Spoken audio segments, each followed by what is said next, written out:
Tonight, our friend Ann Curry from Today on NBC has a worldwide exclusive television interview with the Dalai Lama, and tonight she is with us to share some of what he told her today. Ann was in Seattle for the interview. She's there for us tonight. Ann, good evening.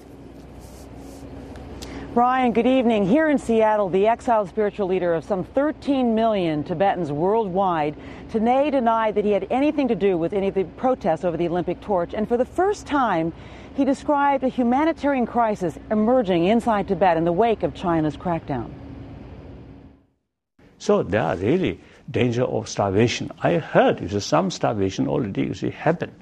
So I, right from the beginning, I appeal to the world community, please send some medical facilities, some doctors. Nobody wants these troubles. Chinese government or Tibetan. We want peaceful.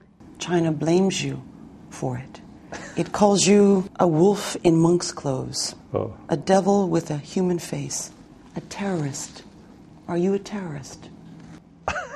You should judge.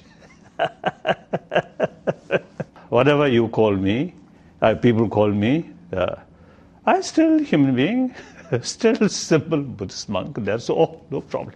Is this a period in which you are, as the Chinese government says, did you or your government encourage any of these protests in Tibet, in London, in Paris, in San Francisco? We are not anti-Chinese. I support that ancient nation to host for this world-famous sort of game. And then after now this, what called torch.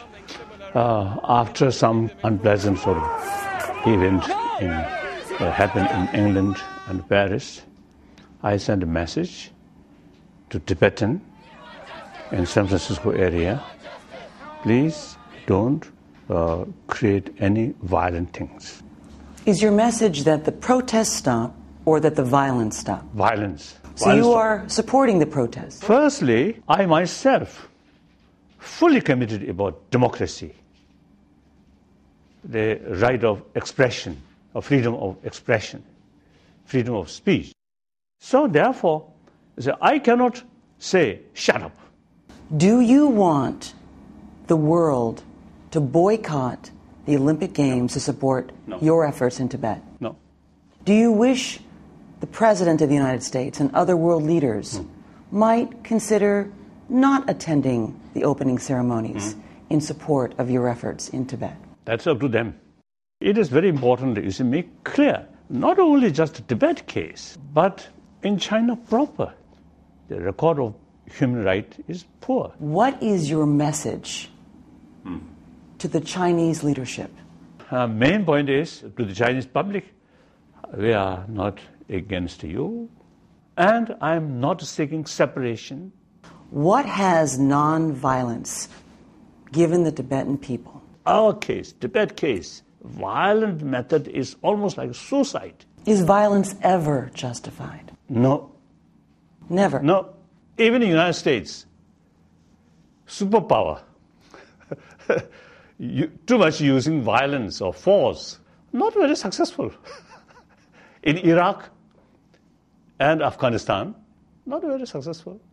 Do you think you'll ever see Tibet again? Yes, I believe. I believe. And the Dalai Lama also called for an independent international investigation of the recent violence in Tibet. Brian? Ann Curry in Seattle tonight. We've put the entire interview, of course, on our nightly news website tonight. Ann, thanks for your good work.